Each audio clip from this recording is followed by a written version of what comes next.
As an owner in the B2B space, there are 3 reasons why your sales calendar is not where it should be. The last one is the most important one, and most people drop the ball on this one, so stick around to the end to see what I'm talking about. Here we go. Mistake number 1 is you're talking to the wrong people. If you're messaging people that are not your ideal clients and they don't want what you do, everything else is irrelevant. You have to make sure you're filtering and finding your exact ideal client. So how do you do that? There are various ways you can do that. There's certain software you can use like Apollo, D7, UpLeads, etc.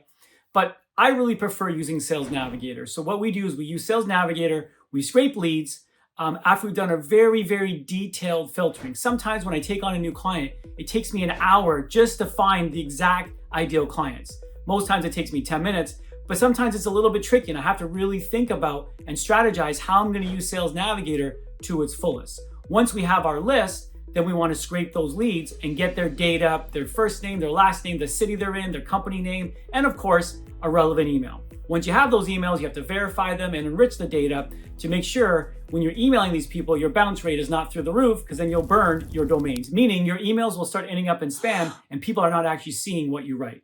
The second biggest mistake is you're not reaching enough people. So with LinkedIn, for example, you can send out 100 connection requests per week safely without any issue.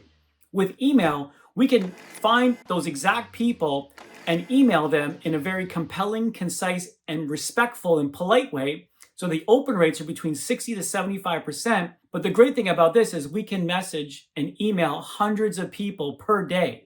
So if you're not doing a lot of outreach, you're just sending out 20 connection requests per day, as compared to say 400 emails per day, which one do you think is going to be more effective? So that's why the quantity of outreach and reaching out to as many people as you possibly can is the key to really being successful and having a full sales calendar. One of the strategies that we use for ourselves and our clients, we have you using multiple emails from separate domains, which means with Google and with Outlook, you can send probably 30 to 50 emails per day safely. If you do that with just one domain and one email, you're only sending out, let's say, 40 emails per day. But if you have 10 emails and domains, now you're sending out 400 emails per day, which is a big deal. Because let's face it, this is a numbers game. Not everybody's going to want what you do, at least right now. So you have to have a system where you can reach these people at scale. I'll give you an example. One of my clients, Scott, was using another service from one of my competitors, and they were doing LinkedIn outreach because that's where his ideal clients are. And he was sending about 20 connection requests per day. And over 6 months, he had 3 sales calls, close 1 deal in 6 months. He became a client of ours through a referral, and we had to go through a process with him. I had to write the copy. We had to warm up the domains. There's a lot of back-end stuff that needed to be done. But once he went live, within 4 days, he had 7 sales calls in 4 days, as compared to 3 sales calls in 6 months. And it's not the other company's doing a bad job. Their copy's good. It's just the quantity of outreach, how many people you're actually reaching, was diminished. And because Scott charges 10K retainers, you can just imagine what's going to be happening to his business in 2023. And the third mistake, which is the most common, the most dangerous, and really is the worst thing for your business, is you're being too salesy.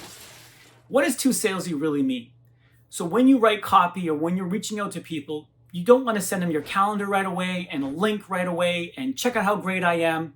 You really want to help them. And I know it sounds crazy, but as Frank Kern says, you want to help them by actually helping them. So the way we write our copy is we want to make sure that it's respectful, it's polite, but it's compelling. And so we write it in such a way that they feel understood. Not that they just understand what we do, but they feel understood. And we do this for all of our clients. And this is the key of why our open rates are 60 to 75%. And our booking rate on average is between 4 to 8%.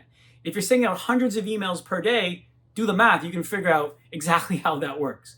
So being too salesy with your copy, sending links, sending your calendar without first building a relationship or at least showing your social proof is the third biggest mistake that is so common in the B2B space. And here's a quick example of that. My client Andy was with another firm that was doing email for him, and his open rates were about 40%, which is not bad, but he was only sending out about 30 to 50 emails per day. Okay, so there's no quantity of outreach, but the premise is actually very good.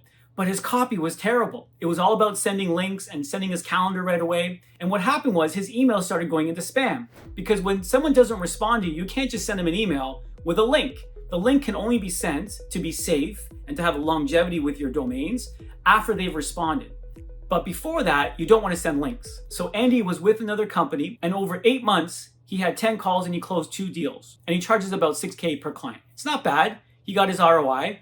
But obviously, when he came to us, we revamped everything. I rewrote all the copy, and we obviously got him to buy more domains. And even during the ramp-up period, after the warm-up period, he booked 8 sales calls and he closed 4 deals. Pretty cool, because I also helped him with the close rate and how to have people sold before the actual call. It's part of what we do with our clients. So if this sounds interesting to you and you just don't have the time to do this, click the link below to learn more information, because this is exactly what my company can do for you.